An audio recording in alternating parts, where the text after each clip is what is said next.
Greetings fanboys and fangirls, Jared here with a special video review from Fanboys Forever, and today we're going to be looking at the brand new Eternia Man-at-Arms from the Masterverse series. Now, with this newest wave of Masterverse figures, this is actually the first time we've seen their new and improved packaging, and certainly it is improved. So let's definitely take a few minutes just to look at this packaging. First of all, the biggest improvement and the thing that I've been asking for the longest time has been to move that artwork to the front of the box. I mean, it's some of the very best artwork in the entire industry today, and it's such a shame that it's been hidden in the back of the box and on the side of the box, but never spotlighted on the front.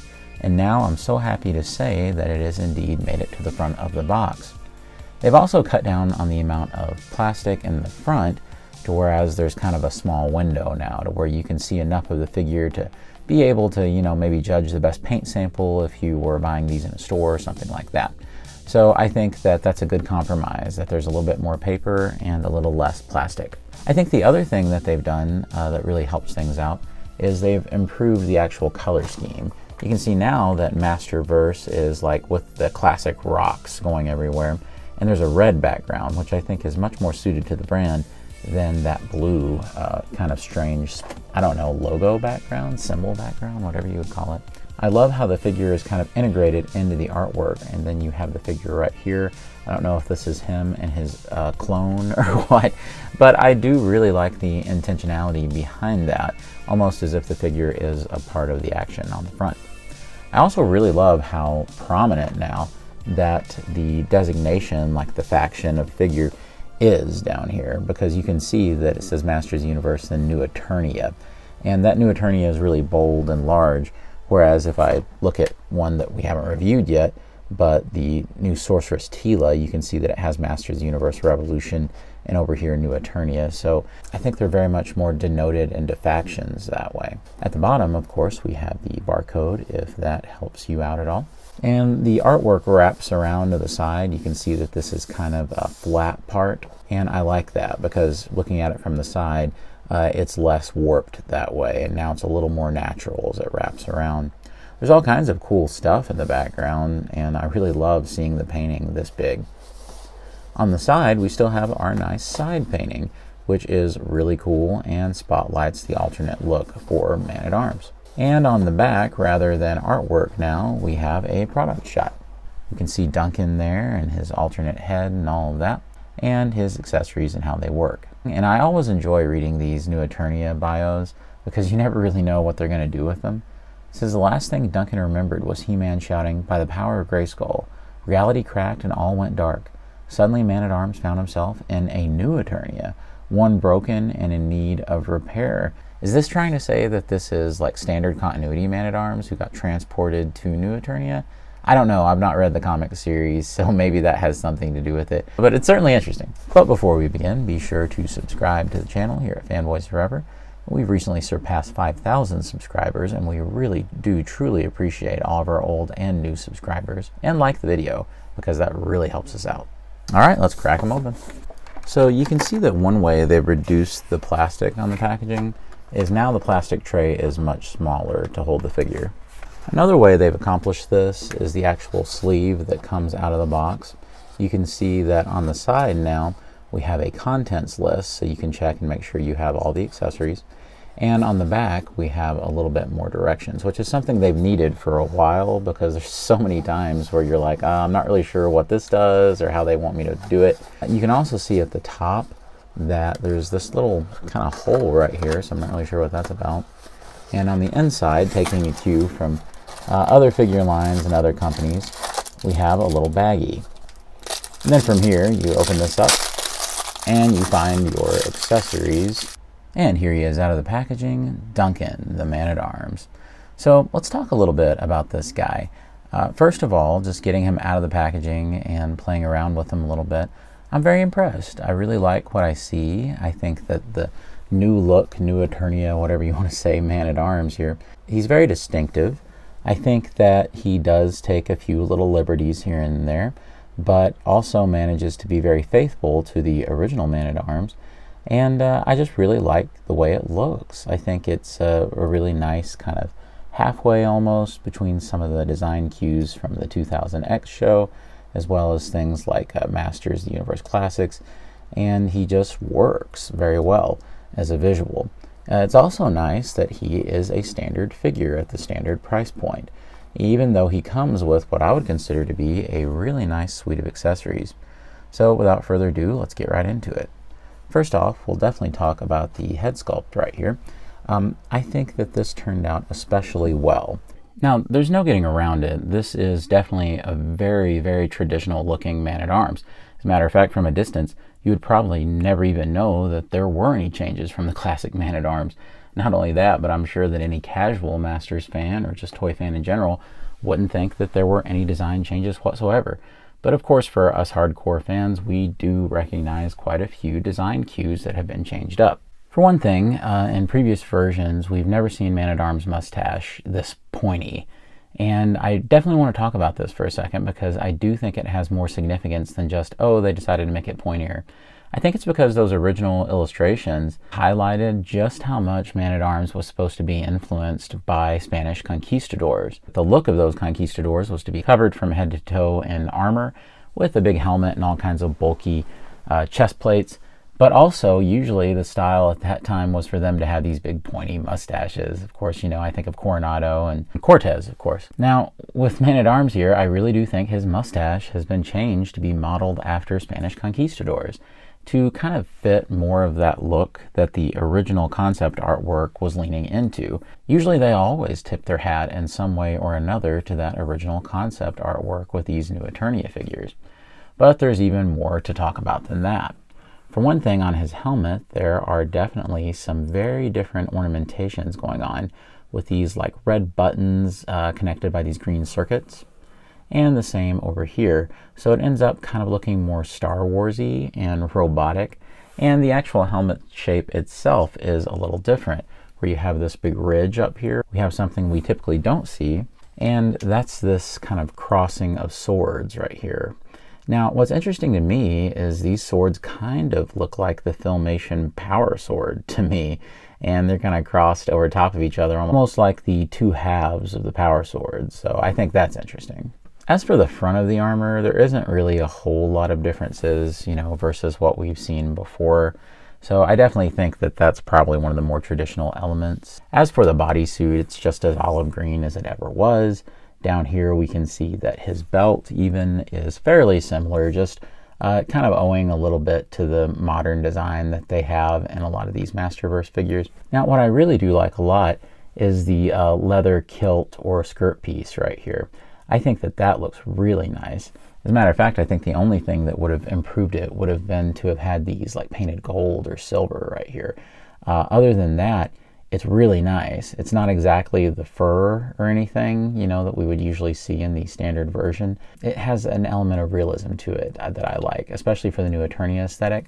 When you raise it up, you can just see that he's got like the brown Speedo on, or whatever you want to call it, but no hint of furry underwear. Which I guess it always was kind of funny that Man-at-Arms was wearing furry underwear, since he's supposed to be the tech guy, and that's more of a barbarian thing. Down here, this is about as traditional as it gets, with the one knee guard and shin guard, and the same for his gauntlet over here. Now, I will say that I like that they've created this connector piece, and that kind of holds together not only the top shoulder pad, but also the wrist gauntlet down here. On the back, things are pretty traditional as well. What I do like is the additional detail here of the kind of eagle motif, which reminds me of how the Eternian guards have looked anytime we've gotten them over the past few years. Also worth noting is that you can totally take this off if you want to have more of a plain back on the armor, but I don't really know why you would take this off. I mean, you can, but I would rather just have it in there like that to use, you know, the weapon storage and all of that. Of course, we'll talk about the mace right here. It's definitely very much like a traditional Man-at-Arms accessory, but I think the only thing that I'm really seeing very different is the top is done in a very different kind of finish, almost to imply that this is supposed to be a separate piece that pops out, and it is, because I'll show you in the accessories later that actually does pop out thanks to a switch out accessory. Before we move on to talking about anything else in the review, of course, I always like to switch up heads so that you can get the appropriate amount of time with each one, so that you can kind of see them from different angles and different poses and things. I will say the paint is exceptionally straight on this one. I really think it's nice. As a matter of fact, the paint on all four from this new wave that I got in were all really nice and very straightly applied. So I definitely want to tip my hat to the quality control people at Mattel, because I think they're getting better. So you can pop off this helmet right here, and it's on there very tightly, so you may not even realize it. Matter of fact, I wasn't even sure if it would pop off, but I really like this look. It almost looks like he's a member of the Nostromo crew from the original Alien movie with this kind of funky looking headgear. I love how you have this earpiece and you can see all the tech that's connected in. I just think it's a really cool look. And not only that, but with the alternative head, you also get this other helmet. Now this helmet is of course made to look more like the traditional Man-at-Arms that we know from the original toy and cartoon and all of that. And voila. If you want a more toy accurate, classic looking Man-at-Arms, you can't get much better than that. It's just a beautiful look. I love what they've done with these sections on the front of the helmet. It has little vents. I think that's nice. And it's as classic as all get out on the top with the orange just being slightly revisionist. And you can see all the bolts and things on the helmet. I think this was a fantastic addition that they probably didn't have to include, but I'm so glad that they did, because even though I think the new helmet looks really neat, I definitely like this one a little better. This one is really cool, and I'm glad they did something different, but I think that it's good that they could do something different because they included something that I would consider to be very traditional. Not only that, but if we want to, we can pop the whole head off right here. It's on there pretty securely, but not so tightly that it's a major pain to take out. And he comes with an entirely new head. Now I will tell you that the non-mustachioed version here is a really tight squeeze to get on the ball peg right there on the neck. So I think that's kind of interesting. I don't know why it's sizing a little differently, but it just is for whatever reason. I really love the facial features here, and without the mustache you're able to see of course more of Duncan's face, and you can appreciate more of the sculpting this way. I really love how the eyes turned out, and I just think this is probably the best Man-at-Arms head sculpt, this and of course the mustachioed one, because it's the same thing, you know, with or without a mustache. Probably the best Man-at-Arms head sculpt we've ever gotten. I really do believe that. Not only does it feel nice and accurate to the original toy, which of course did not have a mustache, but it also just puts you in the mind of, you know, everything from Filmation to the more modern cartoons. I just think both of the heads are real winners. And the head sock is exactly the same that he's wearing, with the same ridges and the earpieces on the side and all of that. Now, of course, you can put on the new style of helmet, and so I think that looks really nice. But you can, of course, use the classic toy helmet, and that looks fantastic if you're just going for more of the classic action figure look. I'd be hard-pressed not to keep him like this, because it just looks so nice and so traditional and just like a real update of that vintage toy. So it's an absolutely beautiful look. I really do love this, and I think that they've done a great job. Of course, just very briefly, we'll talk about the articulation, because, you know, you never know. There may be someone watching this that this is their first Masterverse figure. It does utilize the standard body that we've seen, you know, since the original He-Man, but of course they've updated that body and changed some things and changed the way joints work over the years.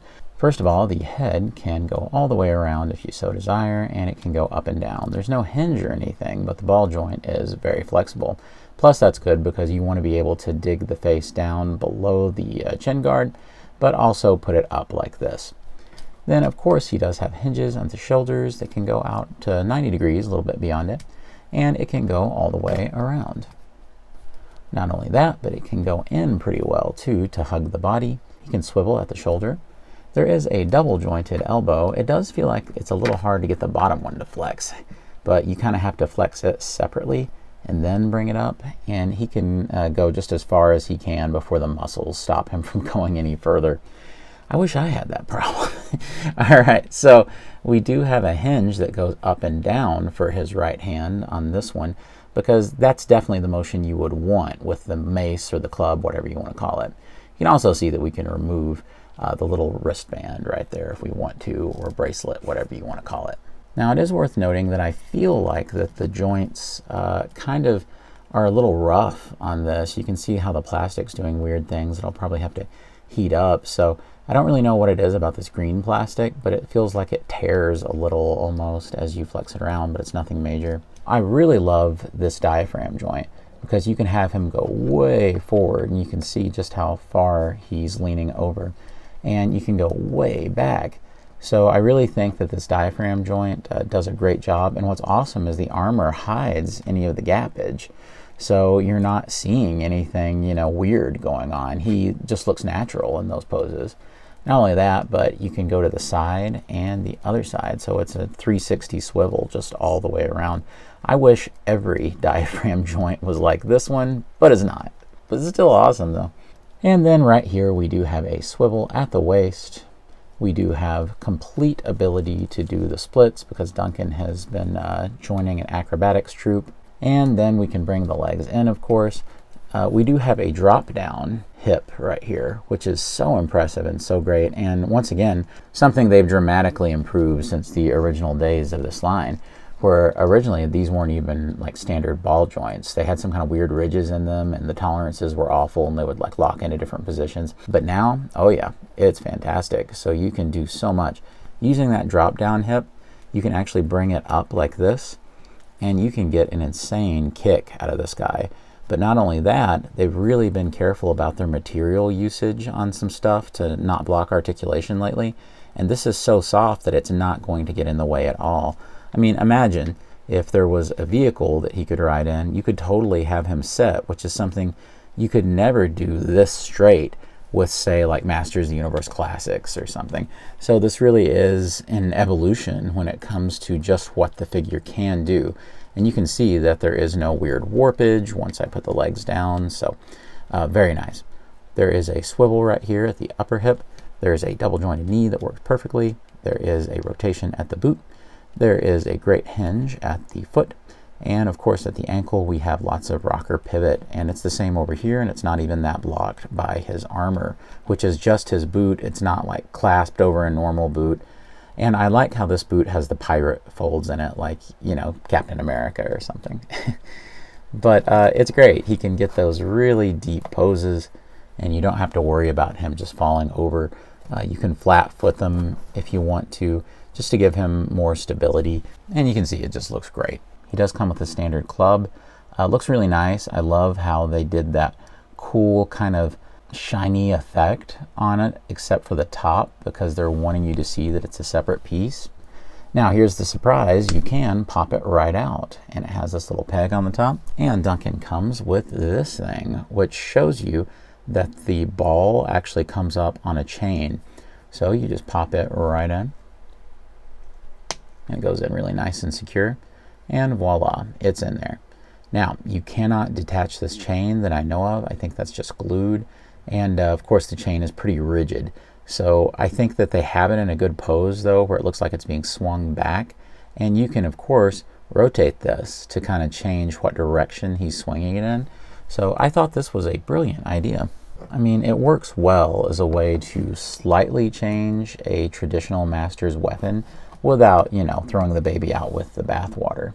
Not only that, but he does come with gripping hands and fisted hands for both. It's also worth noting, I suppose, that you can actually unpeg this wrist guard, and you can see that there's just a little spot that it goes into. I'm not really sure why you'd want to unpeg it except to remove it from this arm, and he's just wearing the standard green bodysuit. It's also worth noting that I really like the paint effect on the armor. It's kind of hard to show up on camera, but if you look closely, there's like this wash that makes it look kind of cracked and beaten, and like it's been through a lot of battles, and I think that's a terrific touch. The chest armor can just untab right here, and under it you just got the green standard He-Man kind of buck body chest, so it's nothing to write home about. And of course on the back you can take the club and just key it in, and it works great. You can of course do it like it's down like this, or you can bring it up over his back. I have a huge collection of Man-at-Arms figures, so I do think it's worth going through and looking at a few of those side by side with this guy. I think the most apt comparison is going to be with the previous Masterverse version, and this was from Revelation, and I think this is really cool to see them together.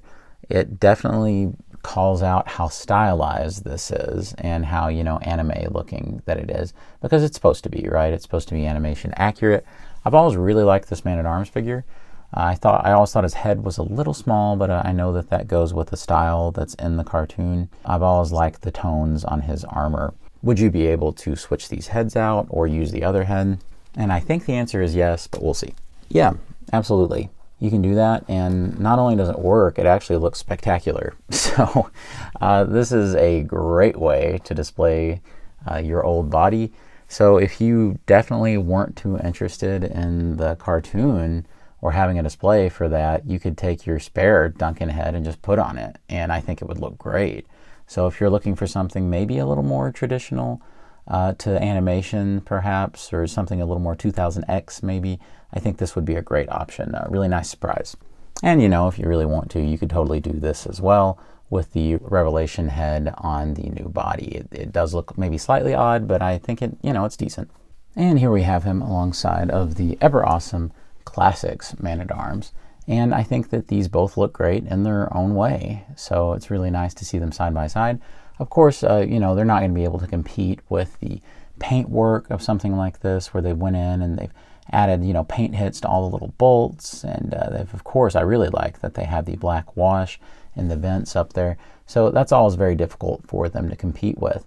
I do think that it might be interesting to see if the heads swap, because sometimes they do with these figures. And even though the mobility is affected a little bit with the neck joint, you can totally swap the head on there. It's on there really tight, but you can totally work it, and it works very well. And it looks pretty nice too. It may be a little wide or something for this body, I'm not sure, but it looks nice. Hey, you can even do Snake Man-at-Arms, right? Yeah. You can even use, the Eternian guard heads and just have them on there if you just want to pop these guys in the back of your Classics display. Of course, I know that this is the head you were all wondering about. Will the Dolph Lundgren head fit on there? Look at that. It looks fantastic.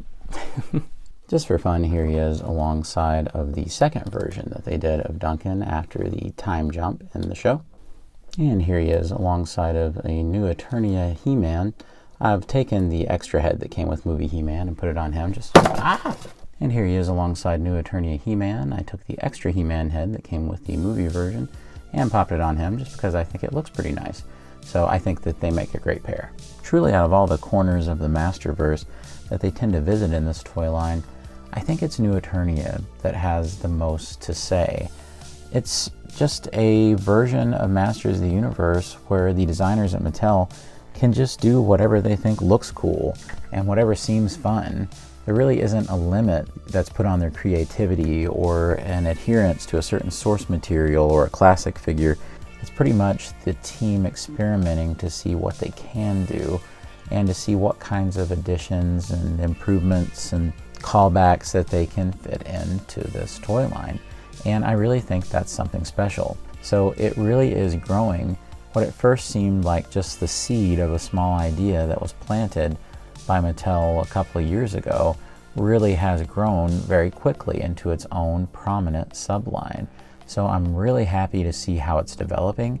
I think Man-at-Arms is one of the stronger releases that we've had so far, and I can't wait to see where else they go with this line. Of course, I think the only thing we can hope is that the line is still performing well and doing well enough to justify many, many, many more releases for years to come, because I do think that this has as good a shot as any at becoming an incredibly definitive line of figures for Masters of the Universe. Well friends, that does it for my review. Let me know down below in the comments what you think about this new take on Man-at-Arms. Too traditional? Not traditional enough? Let me know down below. Also, be sure to subscribe to the channel and like the video, because these things really do help us out and we truly do appreciate it. And with all that out of the way, God bless you and yours, and I'll see you on Fanboys Forever. Fanboy out.